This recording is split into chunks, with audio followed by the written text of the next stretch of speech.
सभी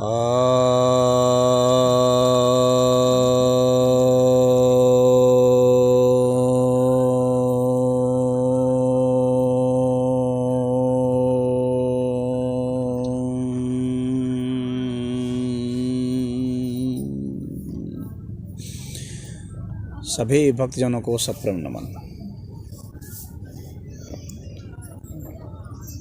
ओम भगवते वासुदेवाय नमः।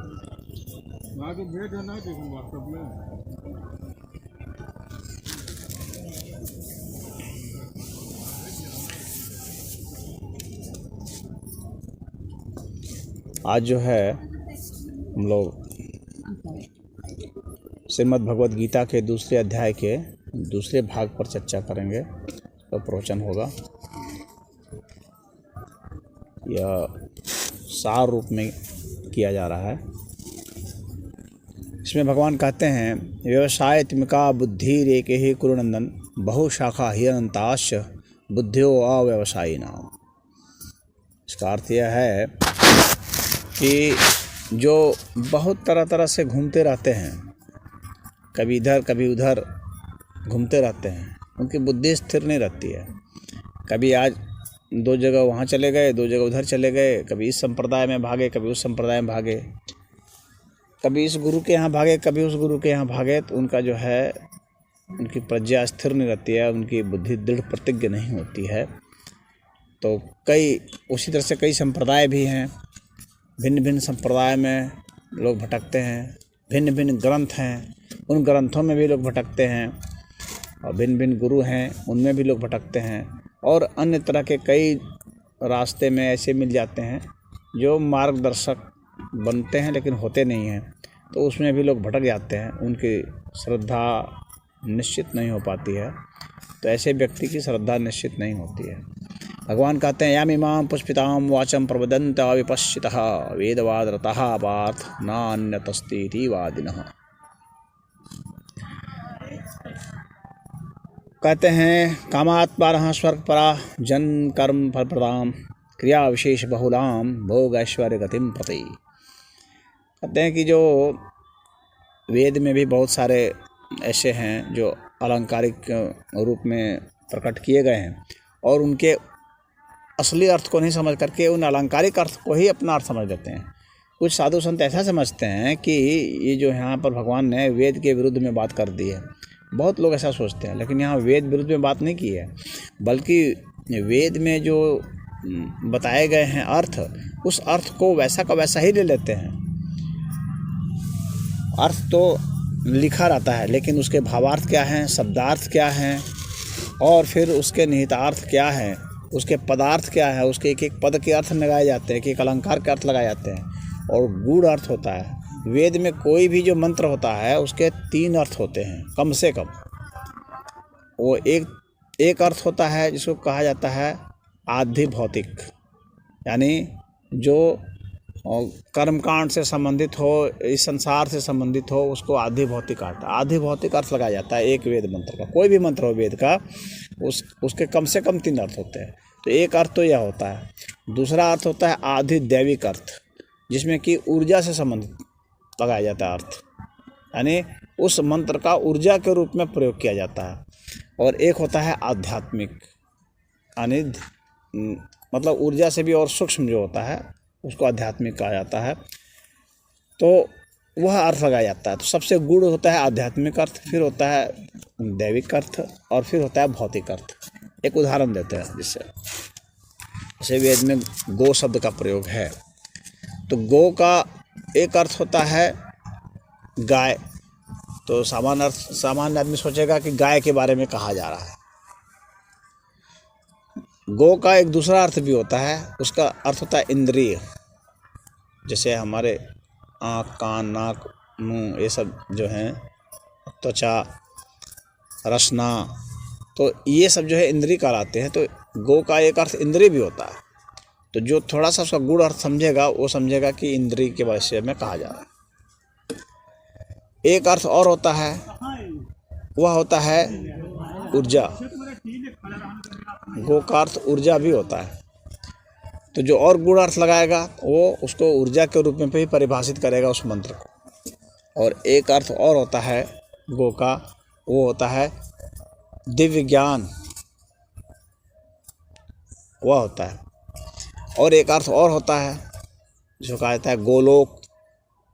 गोलोक भी एक शब्द आता है, भगवान विष्णु का जो लोक है ना, उसको गोलोक भी कहा जाता है। दिव्य लोक है वो, वहाँ परम ज्ञान का, परम मोक्ष का लोक है।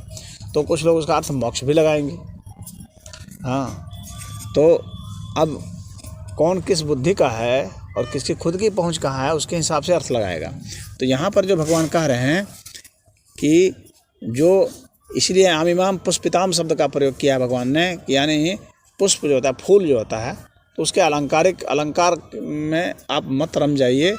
उसको जो उसका गूढ़ अर्थ है उसको जो समझने की कोशिश करता है वही फिर जो है आगे बढ़ पाता है।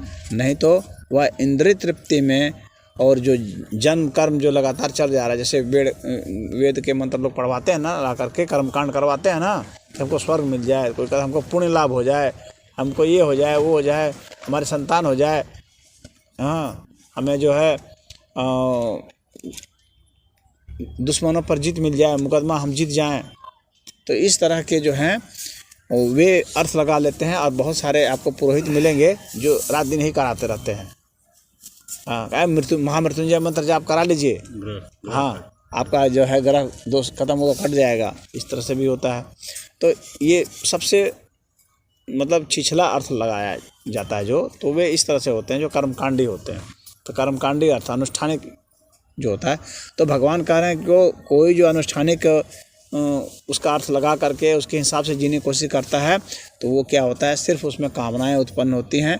वह अधिक से अधिक स्वर्ग की बात कर सकता है, स्वर्ग में जाएगा और सदैव जो है वहाँ जन्म कर्म मिलेगा। स्वर्ग में भी जाएगा तो क्या होगा, अपने कर्म का भोग करके और फिर जो है इस धरती पर पुनः जन्मता है वह, यानी जन्म और मरण में वो लगा रहता है, उसको भोग मिलता रहता है। स्वर्ग में भी भोगेगा, यहाँ भी कुछ पाएगा तो भोगेगा।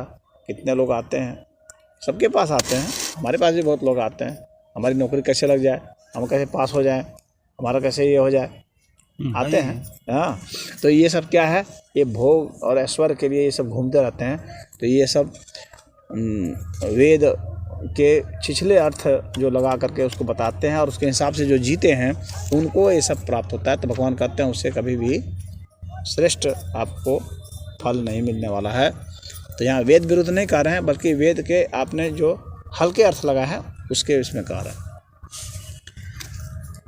तो वही बात यहाँ कह रहे हैं, भोग ऐश्वर्य प्रसक्तानाम तया फलित चेतसाम व्यवसायत्मिका बुद्धि समाधो न विधीयते। तो कह रहे हैं कि इस तरह से जो करते हैं इंद्रिय भोग में, ऐश्वर्य भोग में जो रहते हैं, तो वैसे लोगों को क्या होता है, भगवान के प्रति भक्ति नहीं होती है, निश्चित नहीं होता है, और समाधो न विधीयते, उनको समाधि का कोई ज्ञान नहीं होता।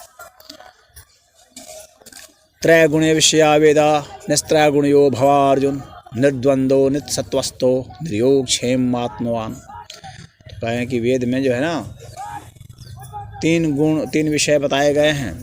हाँ, लेकिन तुम अर्जुन निस्त्रागुणयो भवार्जुन, तुम गुणों से ऊपर हो जाओ। 3 गुण जो बताए गए हैं, सतरजतम, ये 3 गुण हैं। तो इन 3 गुणों से, सतरजतम, इन तीनों गुणों से तुम ऊपर हो जाओ अर्जुन। हाँ, तभी तुम निर्द्वंद हो सकोगे। निर्द्वंद का मतलब होता है जिसके भीतर में उहापोह नहीं है, मतलब ये करें कि नहीं करें, वो करें कि नहीं करें, इस तरह का जो भाव होता है ना, ये द्वंद होता है। हाँ, और माँ बाप दोनों झगड़ा लड़ गए हैं तो किसका पक्ष लें, तो वहाँ द्वंद हो ही नहीं जाएगा, किसका पक्ष लें। तो बेटा में अब पत्नी में झगड़ा हो गया तो किसका पक्ष लें, वो द्वंद हो जाता है। हाँ, लगातार। तो वो द्वंद इसलिए होता है क्योंकि अज्ञानता होती है और अपना कर्तव्य बोध नहीं होता है, हमें किसका साथ देना चाहिए। अर्जुन को यही हुआ था ना कि द्वंद हो रहा था कि हम उसको मारें कि नहीं मारें। हाँ, उधर हमारे आचार्य हैं, उधर हमारे पितामह हैं, उधर हमारे गुरु हैं, उधर हमारे भाई हैं, उधर हमारे रिश्तेदार हैं, तो यह द्वंद होता है। तो कहते हैं निर्द्वंदो, कहते हैं तुम निर्द्वंद हो जाओ, द्वंद से मुक्त हो जाओ। निर्द्वंदो नित्य सत्वस्थो, और अपने में, अपने सत्व में स्थित हो जाओ। निर्योग क्षेम आत्मवान, और तुम जो है वो इसकी परवाह मत करो कि तुम्हारा गुजर बसर कैसे होगा, तुम्हारा गुजर बसर कैसे होगा, कैसे तुम्हारी सुरक्षा होगी, उसकी तुम फिक्र मत करो। हाँ, आत्मवान हो जाओ, आत्मस्थित हो जाओ, इन सब चीज़ों से मुक्त हो जाओगे। तुमको अपनी सुरक्षा की फिक्र नहीं रहेगी, चिंता नहीं सताने वाला है, और अधूरापन तुम्हारे में नहीं रहेगा। आधे मन से कोई काम नहीं करोगे, पूरे मन से करोगे।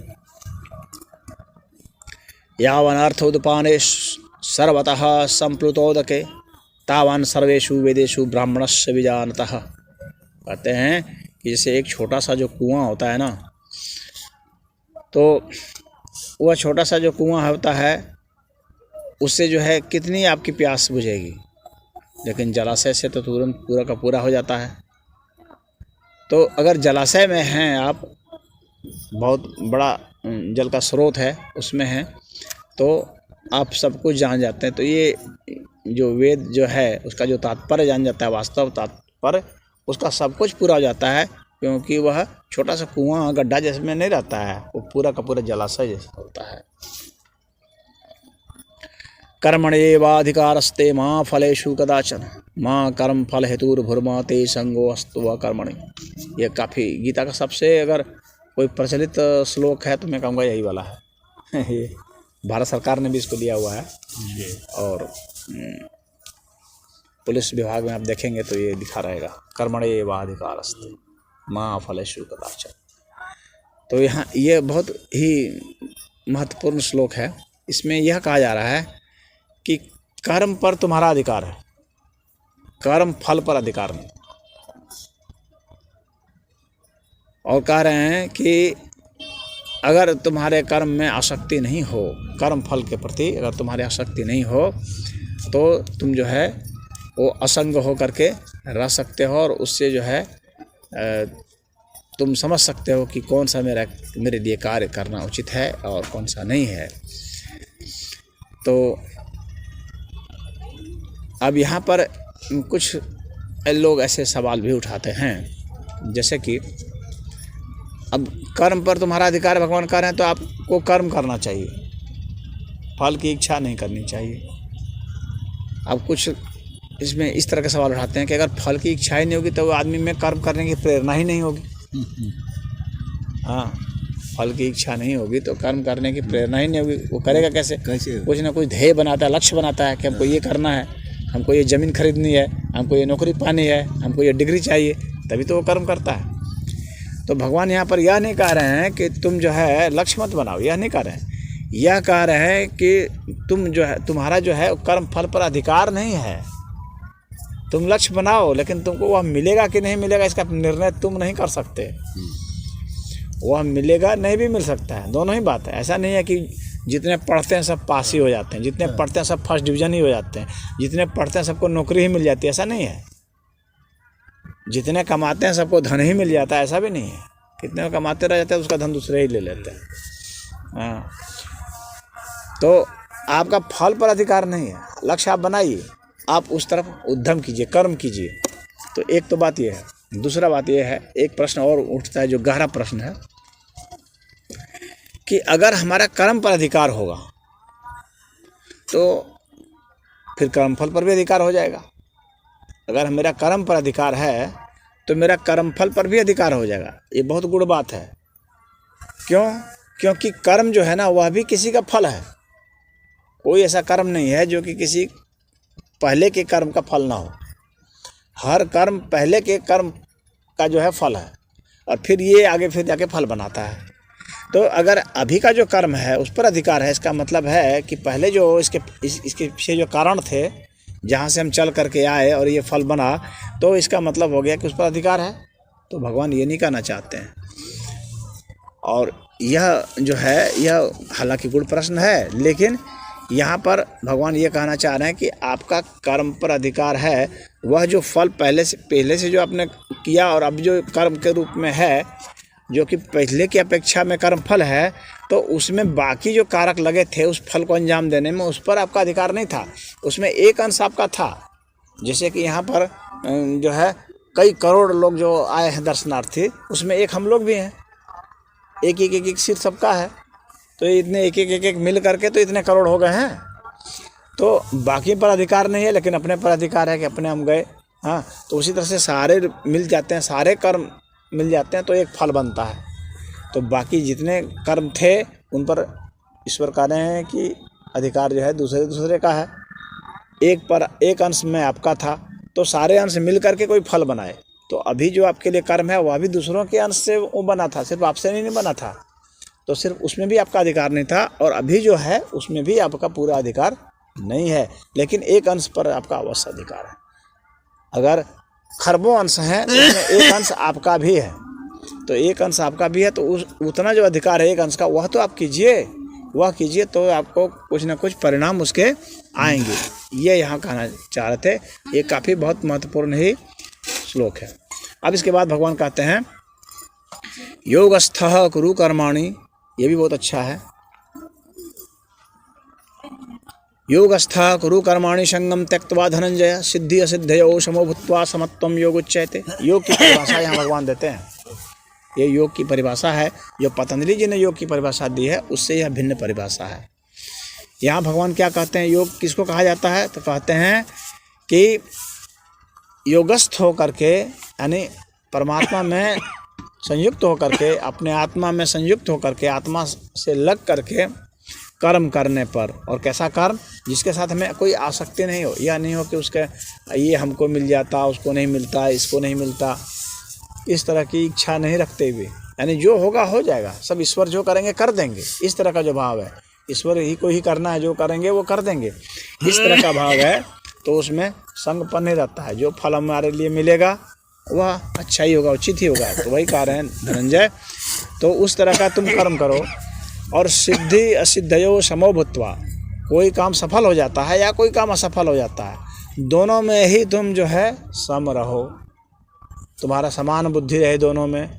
असफलता भी मिलती है तो उसको उतना ही स्वीकार करो, उतना ही धन्यवाद दो परमात्मा को, क्योंकि वह जो असफलता है ना, तुमको अभी लग रहा है ना कि असफलता है, वास्तव में वह असफलता है नहीं। वह असफलता भी सफलता बाद में सिद्ध होगी, लेकिन अभी तत्काल के लिए तुमको असफलता लग रही है। अभी तुम धक्के खाए हो, लेकिन वह धक्का जो है बाद में तुमको फल देगा अच्छा। तो जो सिद्धि है और जो असिद्धि है, जो सफल है असफल है, उन दोनों में सम रहना, यही जो है योग है। योग की यह परिभाषा है। दुरेण हैवरम कर्म बुद्धि योगा धनंजय बुद्धो शरणमन विच्छकृपण फल हेतवः। तो कहते हैं कि जो बुद्धि योग के द्वारा, जिसमें बुद्धि लगी है, उसके माध्यम से जो हम योग को प्राप्त होते हैं, तो उसके द्वारा हे धनंजय, अर्जुन को कह रहे हैं। धनंजय का मतलब हो गया जो तमाम तरह के धन को, अच्छे जो धन होते हैं, सफल धन होते हैं, जो कि हमको अध्यात्म की ओर ले जाए, वैसे धन को इकट्ठा करना, वैसी चीज़ों को इकट्ठा करना, उसको भगवान ने धन कहा है। अचरा कचरा नहीं। जो हमको योग में बाधक है उसको धन नहीं कहा है, जो योग में सहायक है उसको धन कहा है। तो कह रहा है कि उस तरह के धन को इकट्ठा करने वाले अपने बुद्धि योग का प्रयोग करो, बुद्धि का प्रयोग करो और योगस्थ हो जाओ, और इस तरह के बुद्धि के शरण में जाओ। और जो ऐसा नहीं करते हैं वे कृपण हैं, जो कि फल की इच्छा खाली करते हैं, वे कृपण हैं। कृपण मतलब कंजूस हैं, वैसे लोग कंजूस हैं। फिर भगवान कहते हैं बुद्धि युक्तो जहाति उभे सुकृत दुष्कृते तस्मात् योगा युजस्व योगः कर्मसु कौशलम। यह भी बहुत अच्छा श्लोक है। कहते हैं बुद्धि युक्त होकर के जो मुक्त हो जाता है, और अच्छे कर्म और बुरे कर्म, इन दोनों से ही वह मुक्त हो जाता है, और उसके बाद भी वह कर्म करता ही रहता है। यानी ऐसा नहीं है कि आपको ज्ञान हो गया तो बस आप बैठ गए, नहीं, उसके बाद भी आपका पराक्रम जारी रहना चाहिए, कर्म करते रहना चाहिए। आपको हर तरह के कर्म करते रहना चाहिए, और बाकी आपके जो उपदेश हैं उसको दीजिए, दूसरों को प्रेरित कीजिए। आपके कर्म खत्म नहीं हो गए, सदैव कर्म करते रहना चाहिए। और उस तरह से जो कर्म किया जाता है, और उस कर्म में उनको बहुत ही कुशलता हासिल हो जाती है। और वह कुशलता क्या है, वह योगस्थ हो जाना ही कुशलता है। कर्म की कुशलता इसी में है कि आप ऐसे ऐसे कीजिए जिससे आप योगस्थ हो जाएं, आप योगी हो जाएं, तो ही कर्म की कुशलता है। और वैसी कर्म की कुशलता को ही क्या कहा जाता है? योग कहा जाता है। यहाँ योग की एक दूसरी परिभाषा भगवान ने दी है।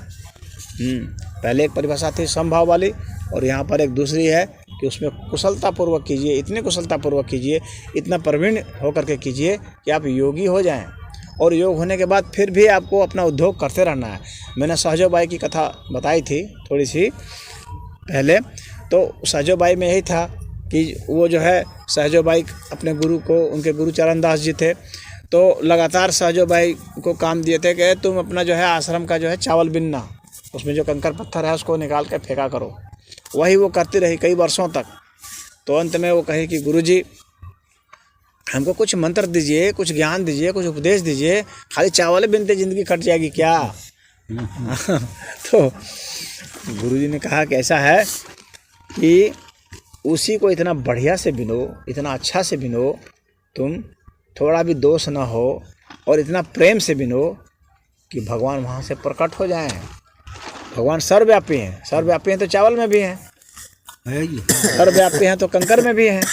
तो वहाँ से वो प्रकट हो जाएंगे, तुमको वहाँ से तुमको दर्शन मिल जाएगा। तुम ये मत समझो कि चावल से तुमको ईश्वर का दर्शन नहीं होगा। अब तक तुम चावल को एक कर्तव्य कर्म के रूप में करती आई हो, अब तुम उसको भक्ति के रूप में करो। तुम उसी चावल में भगवान खोजो, तुम्हारा यही काम है, और तुमको हो जाएगा। तो वह कर्म की कुशलता है, और उसको ईश्वर ने दर्शन दिया सहजो बाई को। तो वह भगवान यहाँ पर बता रहे हैं कि वह योग वह है। यहाँ योग की व्याख्या बहुत अच्छी हुई है। अब इसके बाद भगवान कहते हैं कर्मजं बुद्धि युक्ता ही फलम त्यक्त्वा मनीषिणः जन्म बंध विनिर्मुक्तः पदम गच्छन्त अनामयम्। तो ये कहते हैं कि जो इस तरह से बुद्धि से युक्त होकर के कर्म करता है, और जो काफ़ी विद्वान हो जाता है, फल की इच्छा को त्याग देता है, जन्म बंधन से वह मुक्त हो जाता है, और इस तरह से वह बिना कष्ट के स्वस्थ होकर के उस परम पद को प्राप्त हो जाता है, यानी मुक्ति के पद को प्राप्त हो जाता है। यदा ते मोहकलिलं बुद्धिर्व्यतितरिष्यति तदा गंतासि निर्वेदम श्रोतव्यस्य श्रुतस्य च।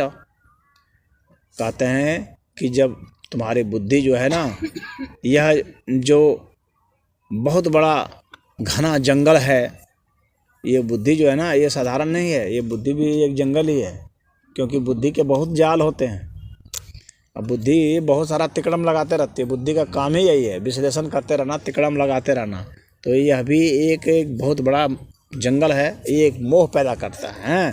तो यह जो मोह रूपी घना जंगल है जो बुद्धि में उत्पन्न होता है, इस मोह रूपी घने जंगल से तुम पार जाओ और ऐसा अन्य मनस्क हो जाओ, यानी ऐसा जैसे कि वो हो ही नहीं, वो जंगल जो है ही नहीं। अन्य मनस्क हो जाना मतलब कि नज़रअंदाज कर देना एक तरह से, ठीक है। रुचि नहीं लेना, अरुचि हो जाना, अन्य मनस्क हो जाए। तो भगवान कह रहे हैं वैसा हो जाओ। श्रुति भी प्रतिपन्ना ते यदा स्थास्यति निश्चला समाधावचला बुद्धि सदा योगम अवापस्यसि। तो कहते हैं कि इस तरह से तुम्हारा जो मन है, जो वेदों के अलंकारिक भाषा जो है, यानी अलंकारिक भाषा का मतलब कि जो उसकी आधि भौतिक जो व्याख्या है, यहाँ वेद के विरुद्ध नहीं है। फिर वैसे वही है, बहुत लोग सोचते हैं नहीं भगवान ने वेद विरुद्ध वचन कहे हैं। कुछ ऐसे ऐसे लोग हैं जो ग्रंथ लिख मारे हैं, तो वे ऐसा सोचते हैं, लेकिन यहाँ वैसा नहीं है। यहाँ भी भगवान ने वेद विरुद्ध नहीं कहा है। कहा है कि वेद की जो आधि भौतिक व्याख्या है वह तुमको मुक्त नहीं करती है, यानी अनुष्ठानिक कर्मकांडी, तो वह मुक्त नहीं करती है। तो कहते हैं कि उससे तुम जो है अलग हो जाओ। हाँ, उसके चक्कर में तुम मत पड़ो, और तब जो है बुद्धि योग के हिसाब से तुम योग में स्थित हो जाओ, और समाधि तुम्हारी अचल हो। वह समाधि जो भंग नहीं होती, अचल समाधि। समाधि मोटे तौर पर दो तरीके से बताई जाती है। एक जो है सबीज समाधि, एक निर्बीज समाधि। ये पतंजलि जी ने व्याख्या की है। तो जो निर्बीज समाधि है उसी को भगवान ने यहाँ पर जो है और अचल समाधि कही है। और जो सबीज समाधि है, सबीज का मतलब होता है जिसमें बीज है। जैसे कोई बीज हो और उसको हम डाल देंगे तो फिर वो उग जाएगा, फिर जन्म जाएगा ना, कुर लेगा, पेड़ फल फूल बन जाएगा। तो संसार का जो बीज है हमारे में अगर है तो फिर अंकुर जाएगा, यानी फिर हम जन्म लेंगे, फिर हमारी कामना अंकुर जाएंगी, फिर फल फूल जाएगा। और निर्बीज का मतलब क्या हुआ? वो संसार का बीज जो जल गया, खत्म हो गया। निर्बीज मतलब बीज रहा ही नहीं, जल गया, बीज दग्ध हो गया, खत्म हो गया। तो वैसा बीज होगा ना तो अचल समाधि लगेगी, वो कभी भंग नहीं होगी, कभी विचलित नहीं होगा। नहीं तो आदमी विचलित हो जाता है। बहुत बड़े बड़े संतों की भी कथा आती है ना, जिसमें कि वे कुछ समय के, कुछ काल के लिए विचलित हो गए, कहीं पर फिसल गए। तो उनकी समाधि सही है कि नहीं, उसके लिए बहुत सारे टेस्ट होते हैं। लोभ का टेस्ट होता है, काम का टेस्ट होता है, मद का टेस्ट होता है। विश्वामित्र और जो है वशिष्ठ जो है दोनों झगड़ा कर लिए। हाँ, इसकी भी कथा आती है। तो वशिष्ठ और विश्वामित्र की बहुत कथा आती है, वो झगड़ा उन लोगों ने कर लिया। तो वो और इतना क्रोधित हो गए विश्वामित्र की, वशिष्ठ के 100 पुत्रों का गर्दन काट दिया ना। तो ये सब टेस्ट होता है व्यक्ति के, क्या इतना क्रोध है, क्या इतना मोह है। और विश्वामित्र इतने अज्ञानी थे कि वो जो है बर्दाश्त नहीं कर पाए वशिष्ठ के ज्ञान को, तो उसको काट दिए। तभी ना ऐसा हुआ। तो ये सब टेस्ट होते हैं ना, तो हर एक का टेस्ट लिया जाता है। तो उस टेस्ट से जब आप पार हो जाएंगे तब जाकर के अचल समाधि लगेगी। तब अर्जुन कहते हैं, स्थित प्रज्ञस्य का भाषा समाधिस्थस्य केशव स्थित अधि किम प्रभाषित किम आसीत व्रजेत किम। जो तुमने प्रश्न पूछा था दोपहर में, वही प्रश्न यहाँ पर खड़ा है कि जो स्थित प्रज्ञ लोग होते हैं, यानी जो ज्ञानी लोग होते हैं, उनकी क्या भाषा होती है केशव? मतलब वो कैसे बोलते हैं, उनकी समाधि कैसी होती है, उनकी प्रज्ञा कैसी होती है, वे कैसे बैठते हैं, कैसे उठते हैं, कैसे बोलते हैं, मतलब उनके लक्षण क्या होते हैं। लक्षण पूछ रहे हैं भगवान से, तो भगवान लक्षण बता रहे हैं। श्री भगवान उवाच, भगवान कहते हैं, प्रजहाति यदा कामान सर्वान् पार्थ मनोगतान् आत्मन्येवात्मना तुष्टः स्थित प्रज्ञस्य तदुच्यते। कहते हैं कि ऐसा होता है कि मनोधर्म से जो उत्पन्न होने वाली जो कामनाएं हैं, हमारे मन में जो उत्पन्न होने वाली कामनाएं हैं, उसका वह परित्याग कर देता है। हाँ, और वो आत्मा में ही संतुष्ट रहता है। वो बाहर संतुष्टि नहीं खोजता है, वो आत्मा में ही संतुष्ट रहता है। ऐसे को क्या कहा गया है? स्थित प्रज्ञस कहा गया है, स्थित प्रज्ञ कहा जाता है। इस तरह के व्यक्ति को जो आत्मा में ही संतुष्ट रहता है, वह तमाम तरह की भौतिक कामनाओं का त्याग कर देता है। दुखेषु अनिद्विग्न मनः सुखेषु विगत स्पृह वीतराग भय क्रोधः स्थित धीर मुनि उच्यते। कहते हैं दुखेषु अनिद्विग्न मनः, जिसका जो मन है वो दुख से उद्विग्न नहीं होता, दुख से वो परेशान नहीं होता है, और सुख से में उसकी कोई स्पृहा नहीं होती, सुख में भी उसकी कोई बहुत रुचि नहीं रहती है। और वह राग है, भय है, क्रोध है, इसमें भी वह वीत रहता है, इससे भी वह परे रहता है। यानी वो किसी से, राग मतलब किसी से बहुत लगाव हो जाना, ऐसा लगाव हो जाना कि उसका दोष ही न दिखे। जैसे धृतराष्ट्र का अपने पुत्रों से था ना, वो उसको राग कहा जाता है। ऐसा राग कि उसका दोष आपको दोष नहीं दिखे, तो उस तरह का राग नहीं होना, और भय नहीं होना, क्रोध नहीं होना, इन सबसे जो ऊपर उठ जाता है, तो वैसे को कहा जाता है स्थित प्रज्ञ व्यक्ति। यानी जो लक्षण पूछ रहे थे ना, तो वो लक्षण ये बताते हैं भगवान। फिर कहते हैं, यह सर्वत्र अनभिस्नेह हस्तत्त प्राप्य शुभाशुभम ना अभिनंदति ना द्वेष्टि तस्य प्रज्ञा प्रतिष्ठिता। तो कह रहे हैं कि जो अनभिस्नेह है, यानी जिसमें कोई ऐसा कोई स्नेह नहीं है किसी के प्रति। हाँ, किसी के प्रति बहुत लगाव नहीं है, कोई बहुत दुराव नहीं होता। न शुभ ना शुभ, शुभाशुभम, न शुभ ना शुभ, उन दोनों से ही वह जो मुक्त रहता है, जो निंदा से मुक्त रहता है, न जो अभिनंदन करता है, न किसी से द्वेष करता है। ऐसे व्यक्ति जो हैं, ऐसे की प्रज्ञा प्रतिष्ठित होती है, वह एक लक्षण होता है। और क्या लक्षण होता है? यदा संघर्ते चायम कुर्मो अंगानि व सर्वशः इंद्रियाणि इंद्रियार्थेभ्यः तस्य प्रज्ञा प्रतिष्ठिता। तो कहते हैं कि जिस तरह से जो कछुआ होता है अपने अंगों को समेट लेता है, हर प्रकार से समेट लेता है, उसी तरह से ही अपने इंद्रियों को, जो इंद्रियां बाहर की ओर जाते हैं, गति करती हैं, यानी जो आँख, कान, नाक, मुँह, ये सब जो है बाहर की चीज़ों को ही समझना ग्रहण करती है। तो कहते हैं इन इंद्रियों को समेट लेता है, यानी देखते हुए भी नहीं देखता है, सुनते हुए भी नहीं सुनता है, सूंघते हुए भी नहीं सूंघता है, खाते हुए भी नहीं खाता है। तो इसकी एक कथा आती है महर्षि दुर्वासा की और भगवान कृष्ण की खुद की भी। तो ऐसा हुआ कि एक बार दुर्वासा जी आए हुए थे गोकुल में। और जब आए हुए थे फिर भगवान कृष्ण के सामने गोपियाँ कहे कि दुर्वासा जी आए हुए हैं, चलते हैं हम लोग दर्शन करने के लिए जाना चाहते हैं, तो चलिए आप भी। तो कहे भगवान कृष्ण कहे नहीं, आप लोग खुद जाओ, क्योंकि दर्शन की इच्छा आप में जागी है तो आपको जाना चाहिए। कहे गंगा जमुना जी का पानी इतना बढ़ा हुआ है, कैसे जा पाएंगे, आप जाते तो जमुना जी रास्ता दे देती हम लोग को जाने के लिए।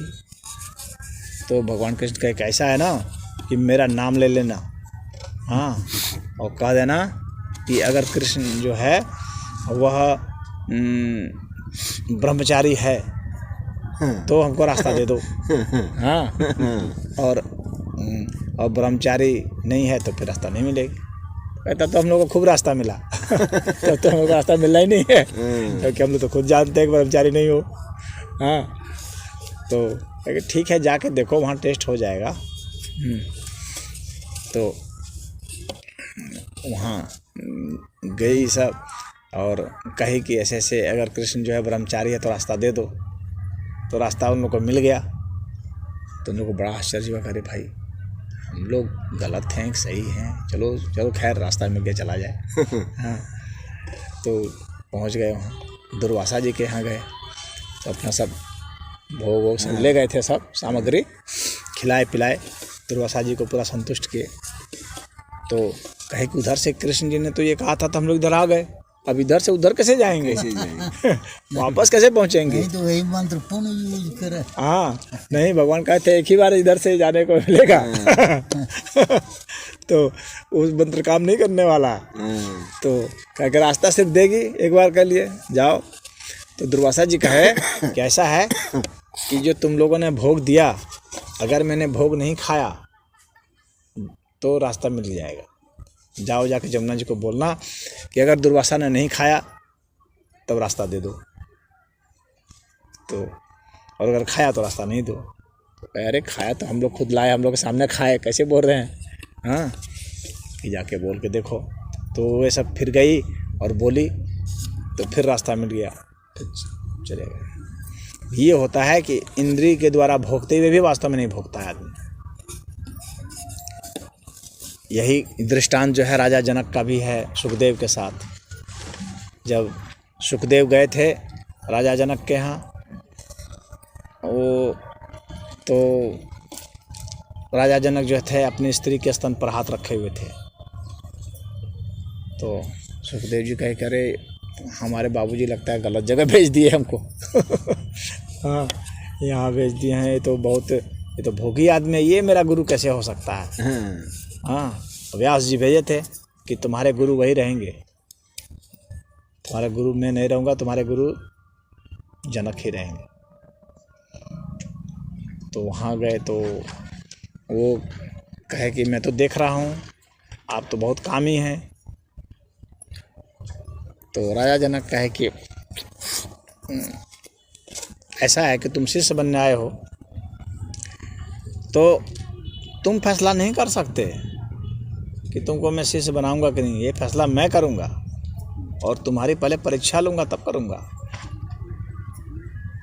तो कहे कि हाँ बताइए क्या परीक्षा है। तो एक कटोरा दे दिए और कटोरा को तेल से भर दिए। कहे कि इस तेल की एक बूंद भी नहीं गिरनी चाहिए और पूरा नगर घूम करके आओ, अगर तुम ऐसा कर पाए तो तुमको शिष्य बनाएंगे। तो सुखदेव कहे ठीक है। तो एकदम पूरा रास्ता एकदम घूम करके आए सब जगह और कहे कि देखिए एक भी तेल की बूंद नहीं गिरी। तो जनक जी ने कहा कि अच्छा तो ये बताओ तुम रास्ता पूरा घूम लिए ना, पूरा जनकपुरी घूम लिए ना? हाँ घूम लिए। ये बताओ वहाँ सबसे सुंदर महिला कौन थी? क्वेश्चन हाँ कहे वो तो पता नहीं चला, हम तो इसमें हम थे, तो तेले देखा था। पहले ही देख रहे थे। कहा कि ऐसे ही होता है। तुम स्तन पर रखा हुआ हाथ देख रहे थे, तुम्हारी दृष्टि वहाँ थी। अगर तुम्हारी दृष्टि परमात्मा में होती तो तुमको वो दिखता ही नहीं। जैसे तुमको नहीं दिखा, जनकपुरी में इतनी इतनी सुंदर सुंदर नारियां थी, तुमको एक भी नहीं दिखी क्योंकि तुम्हारा ध्यान तेल पर था। तो ध्यान रहेगा तो जहाँ ध्यान रहेगा वही दिखेगा, और बाकी चीज़ दिखते हुए भी नहीं दिखेगा। तो वही भगवान यहाँ पर कह रहे हैं कि कछुए की तरह इसी तरह से समेट लिया जाता है। ये योगी का लक्षण होता है। जो ज्ञानी होते हैं उनका ये लक्षण होता है। खाते हुए भी नहीं खाता, देखते हुए भी नहीं देखता। विषया विनिवर्तन्ते निराहर्ष्य देहिनः रसव्रजं रसोप्यस्य परम दृष्ट्वा निवर्तते। कहते हैं कि वह विषयों को जो इंद्रिय भोग होते हैं जो, तो वह निराहार रहता है एक तरह से। मतलब आहार करता है वो, अभी वो आहार नहीं करता है, निराहार से रहता है वह। और जो बड़े बड़े रसीले पदार्थ हैं, रसीले चीज़ हैं, जिससे बहुत इसमें स्वाद आता है, उस स्वाद को लेता हुआ भी वह स्वाद नहीं लेता है। तो इस तरह से जिसकी भक्ति होती है, स्थिर होती है, वही जो है प्रज्ञावान होता है। उसके वे लक्षण होते हैं। यततो हि अपि कौन्तेय पुरुषस्य विपश्चितः इंद्रियाणि प्रमाथिनी हरन्ति प्रसभं मनः। अब इसमें कोई दो राय नहीं है कि हमारी इंद्रियां बहुत वेगवान होती हैं, और हमारी इंद्रियां बड़े बड़े ज्ञानी को, विवेकी को, इन सब के मन को, विवेक को, सबको हर लेती हैं, बलात् हर लेती हैं। और इसको वश में करने का हालांकि कोई प्रयत्न करता है, लेकिन वो बलात् हर लेती हैं। तानि सर्वाणि संयम्य युक्त आसीत् मत्परः वशे ही यस्य इंद्रियाणि तस्य प्रज्ञा प्रतिष्ठिता। लेकिन इन सभी इंद्रियों को जो अपने वश में कर लेता है, संयमन करता है, चेतना को मत्परः मेरे परायण कर देता है, युक्त आसीत् मत्परः मेरे परायण कर देता है, इंद्रियों को वश में करके, ऐसे की ही जो है प्रज्ञा प्रतिष्ठित है। ऐसे ही ज्ञानी होते हैं, उनके ये लक्षण होते हैं। ध्यायतो विषयान् पुंसः संगीतेषु उपजायते संगात संजायते कामः कामात् क्रोधो अभिजायते। ये बहुत ही बढ़िया श्लोक है, आम लोगों के लिए भी है। कहते हैं यहाँ पर भगवान की कामना कैसे उत्पन्न होती है, क्रोध कैसे होता है, हाँ ये बहुत अच्छा इसमें बताया है भगवान। और वे ये कह रहे हैं कि कैसे शुरुआत होती है। कहते हैं कि शुरुआत तब होती है जब पहली चीज़ है कि हम ध्यान देते हैं विषय पर, किसी पर विषय पर जब हम पहले ध्यान देते हैं। बिना ध्यान दिए नहीं होती है कामना। हम ध्यान देते हैं, ओ हो बहुत बढ़िया खाना है, ध्यान दिया हम विषय पर, वो विषय है भोजन, उस पर ध्यान गया। अब जब हमारा ध्यान गया तो क्या हुआ कि हमारा उसे मन संयुक्त हो गया, और मन जब संयुक्त हो गया तो क्या हुआ, कामना उठ गई उसकी। वो काम है, किसी सुंदर नारी को देखे, नारी ने किसी सुंदर पुरुष को देखा, कामना उठ गई। हाँ पहले तो ध्यान गया, फिर कामना उठी। तो जब हम ध्यान देंगे तभी कामना उठेगी। रुपया पर ध्यान दिए तब रुपया को पाने की कामना उठेगी। ध्यान नहीं देंगे तो कामना ही नहीं उठेगी। ध्यान देंगे तो ही कामना उठेगी। तो ये पहला भगवान कहते हैं कि कामना कब उठती है, जब ध्यान देते हैं उन विषय पर। जब हम ध्यान देते हैं तो कामना उठती है, और कामना उठती है तो क्या होता है, संगपन आ जाता है, उससे आसक्ति हो जाती है, उसको पाने का, हाँ उससे क्रिया प्रक्रिया करने की इच्छा जागृत हो जाती है हमारे चित्त में। हाँ और कामना से क्या होता है, कामात् अभिजायते क्रोधा। जब कामना हो जाती है ना तो वहाँ ज्यों विघ्न पड़ेगी त्यों क्रोध की उत्पत्ति हो। क्रोध कब होता है, सदैव क्रोध तब होता है जब कामना में विघ्न पड़ गया। जो हम चाह रहे हैं उसमें कोई विघ्न कर दिया, कोई आकर के उसको थोड़ा गड़बड़ सड़बड़ कर दिया, हमारा गुणागणित गड़बड़ा दिया, तो क्रोध की उत्पत्ति होती है। क्रोध तभी उत्पन्न होता है। कामात् अभिजायते क्रोध, काम से क्रोध की ही उत्पत्ति होती है। फिर कहते हैं उसके आगे क्या क्रम होता है भगवान बताते हैं। क्रोधाद् भवति सम्मोहः, सम्मोहात् स्मृति विभ्रमः, स्मृति भ्रंशात् बुद्धिनाशो, बुद्धिनाशात् प्रणश्यते। कहते हैं क्रोध से जो क्या होगा, सम्मोहन पैदा होता है। जो सम्मोहन होता है वो क्रोध से ही होता है। तो सम्मोहन मतलब व्यक्ति मोह में हो गया, क्रोध से मोह में हो जाता है। और जैसे ही बहुत क्रोध किया वैसे ही मोह में हो गया, और जैसे ही मोह में हो गया वैसे क्या होता है, भगवान कहते हैं उसके बाद मोह से तुम्हारा बुद्धि का नाश हो जाता है, स्मृति का नाश हो जाता है। तो पहले तो स्मृति का नाश होता है। सम्मोहा स्मृति विभ्रमा, स्मृति को भ्रम हो जाता है, यानी वहम होने लगता है। जब सम्मोह होगा तो भ्रम होने लगता है और स्मृति गड़बड़ाने लगती है, हमारी याददाश्त गड़बड़ाने लगती है। क्रोधी व्यक्ति को याद नहीं आता, उसको ये भी नहीं है कि हम क्या क्या बोले, और सारे विषय उसमें कुछ पूछेंगे तो उसको कोई याद नहीं रह जाता, तो उसकी याददाश्त समाप्त हो जाती है, स्मृति विभ्रम हो जाता है। और स्मृति भ्रम से क्या होता है, बुद्धि का नाश हो जाता है। और बुद्धि नाश के बाद क्या होता है कि उसका जब बुद्धि नष्ट हो जाता है तो समझ लो कि वह जो है अब जो है वो नरक में पड़ गया, भावकूप में पड़ गया। वह बुद्धि नाशात् प्रणश्यते, उसका नाश हो जाता है। बुद्धि नाश के साथ उसका ही नाश हो जाता है। जब व्यक्ति का बुद्धि नाश हो गया तो उसका ही नाश हो गया, तो होना है पूरा का पूरा। ये भगवान ने एक क्रम बताया है। फिर कहते हैं राग द्वेषतः विमुक्तेषु विषयान इंद्रियश्चरण आत्मश्चेर विधेयात्मा प्रसादम अधिगच्छति। तो ये जितने भी राग द्वेष हैं, इन राग द्वेष से मुक्त होने के बाद, इंद्रियों से संयम करने के बाद, उनको वश में कर लेने के बाद व्यक्ति में वह सामर्थ्य आ जाती है।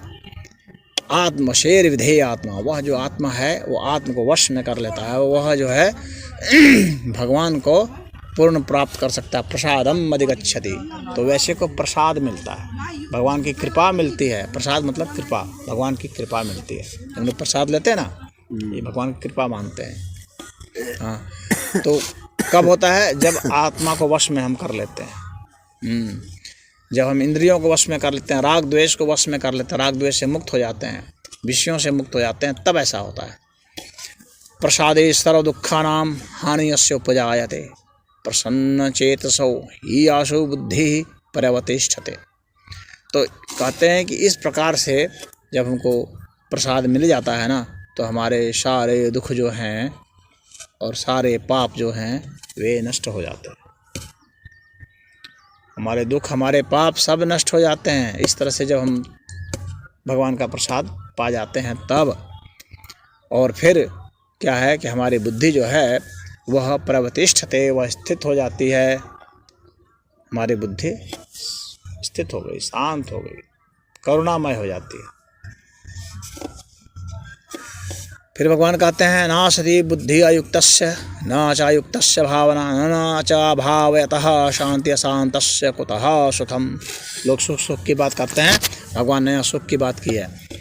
कहते हैं कि जो बुद्धि से अयुक्त है, यानी बुद्धि से युक्त नहीं हुआ है, बुद्धि से जो जुड़ा हुआ नहीं है, इस तरह से जैसे भगवान ने बताया जोड़ने के लिए, उस तरह से जो बुद्धि से जुड़ा हुआ नहीं है, उस तरह से उस भावना से जुड़ा हुआ नहीं, जिस तरह की भावना भगवान ने अभी बताई, अभी जो मैंने बताया, तो इन सब भावना से जो जुड़ा हुआ नहीं है, इस तरह की बुद्धि से जो जुड़ा हुआ नहीं है, उसके साथ क्या होगा, उस तरह के भाव से जुड़ा नहीं हुआ है तो उसके साथ क्या होगा कि वह अशांति में होगा।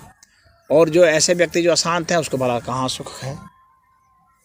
अशांतस्य कतः सुखम कुतः सुखम, तो अशांत तो व्यक्ति को भला कहाँ सुख होता है, क्योंकि उसकी बुद्धि स्थिर नहीं है, मन स्थिर नहीं है, सब चंचल है। तो भगवान कहते हैं इंद्रियाणाम ही चरताम यत् मनोबुद्धि अनुविधीयते तदस्य हरति प्रज्ञाम वायुर्नावम इवं भषि। कहते हैं कि जैसे पानी में जो नाव चल रही है, हवा बहुत ज़ोर से प्रचंड वायु है, तो प्रचंड वायु जो है ना वो नाव को बहा करके ले जाती है। वहाँ पर जो है वो नाविक की बुद्धि नहीं काम करती है, नाव स्थिर नहीं रह सकता, डगमगाता रहता है। तो ठीक उसी प्रकार से जिसकी इंद्रियां जिसके नियंत्रण में नहीं हैं, उसकी बुद्धि मन उसके हर लिए जाते हैं, वो डगमगाता रहता है और स्थिर नहीं हो पाता है। तस्माद्यस्य महाबाहो निगृहीतानि सर्वशः इंद्रियाणि इंद्रियार्थेभ्यः तस्य प्रज्ञा प्रतिष्ठिता। कहते हैं कि जिसकी बुद्धि है महाबाहो, जिसकी बुद्धि जो है उस हिसाब से है कि उसकी इंद्रियां उसके नियंत्रण में हो चुकी हैं और सारे इंद्रियों के जो विषय हैं उन विषयों से भी वह अलग हट चुका है, तब उसकी प्रज्ञा जो है प्रतिष्ठित है। इंद्रियां और इंद्रियों के विषय पर जिसका नियंत्रण हो चुका है उस पर, तो उसकी जो है बुद्धि प्रतिष्ठित है, मतलब बुद्धि सही है। तो वे सब लक्षण बता रहे हैं उन सब के कैसे लक्षण होते हैं। या निशा सर्वभूतानां तस्यां जागृति संयमी यस्यां जागृति भूतानि सा निशा पश्यतो मुनिः।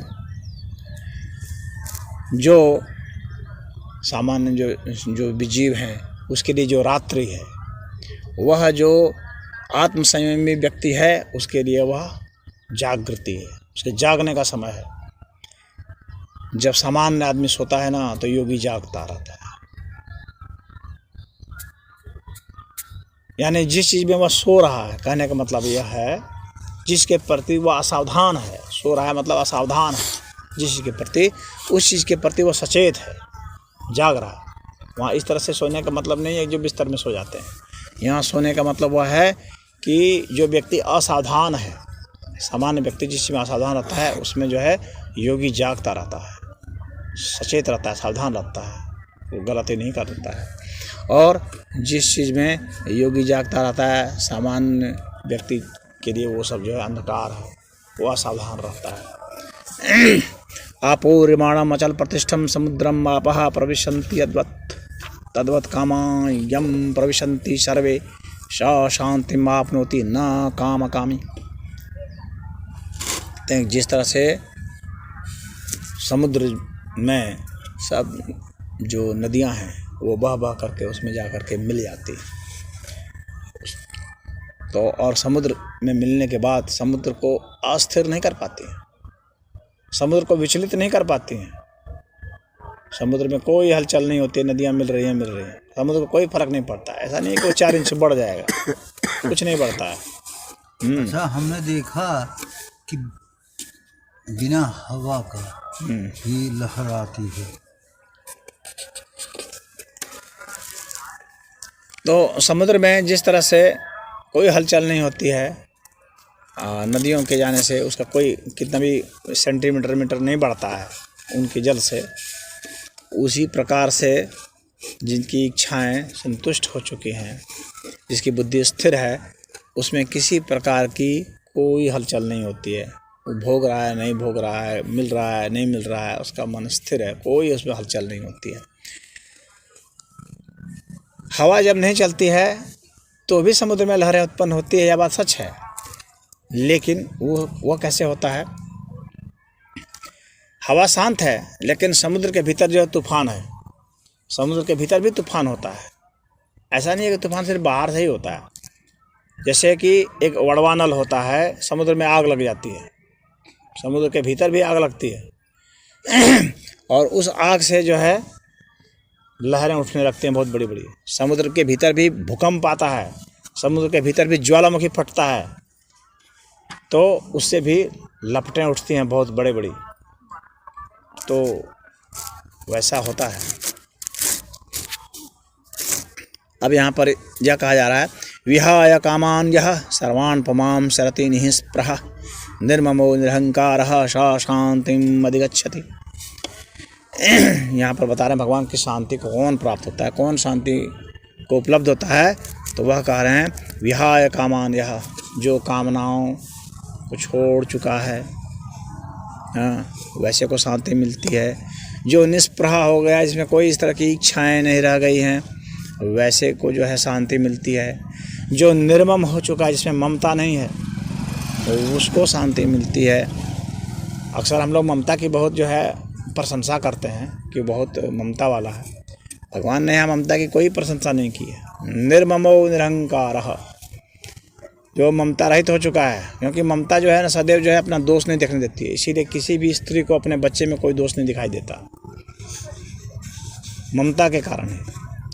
उसको सिर्फ गुण ही गुण दिखता है, और अपने बच्चे के प्रति उसकी ममता इतनी होती है कि अगर उसी के जेठान है तो देवरान का जो बच्चा है तो उसको कहे इसको थोड़ा सा दूध कम दिया जाए, हाँ अपने बच्चे को दूध ज़्यादा दिया, उसको थोड़े मलाई कम दी जाए, अपने को बच्चे को मलाई ज़्यादा दी जाए।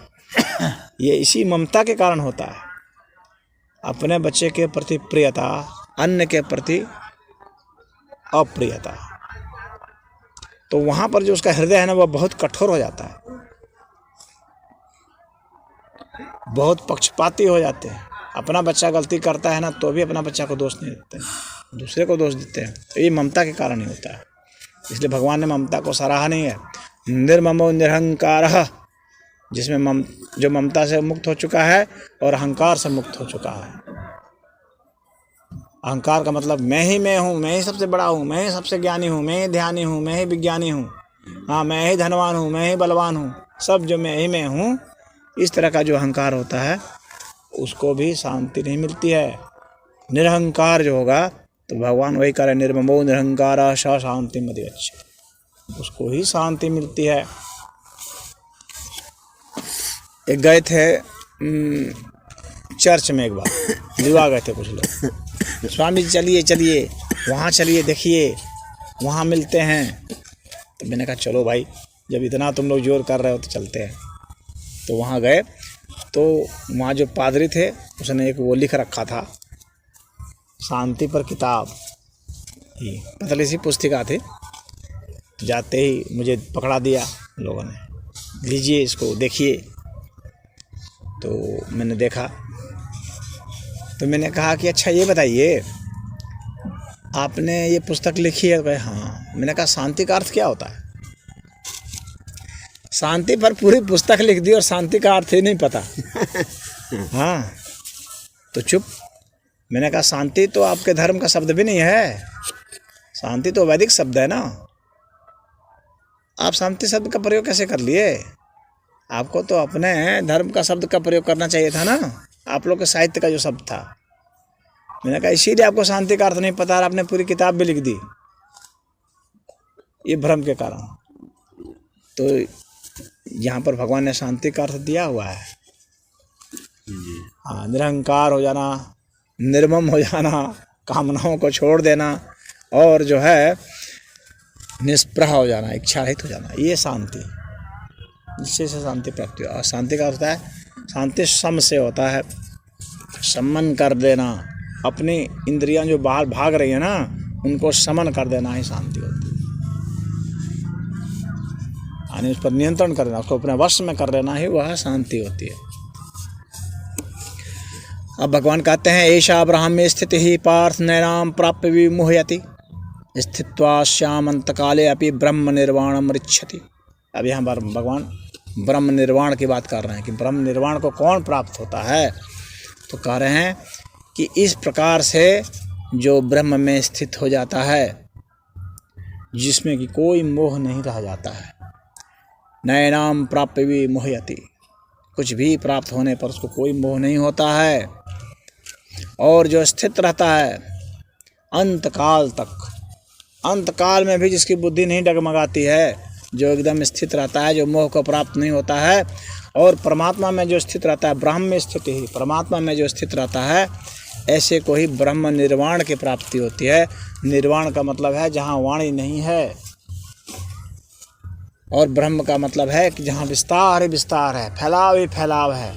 ईश्वर जो है ना इतना विराट है कि आप उसका अंत नहीं कर सकते, अनंत है, वो फैलाव ही फैलाव है। तो वैसे स्थान पर वहाँ वाणी कहाँ हो सकती है? वाणी इतनी क्षुद्र है वो नहीं हो सकती है। तो अतः उस तरह के जहाँ वाणी से मुक्ति हो जाती है, उस स्थिति को आप प्राप्त हो जाते हैं, इन स्थितियों को प्राप्त होकर के। और इस तरह से यह जो है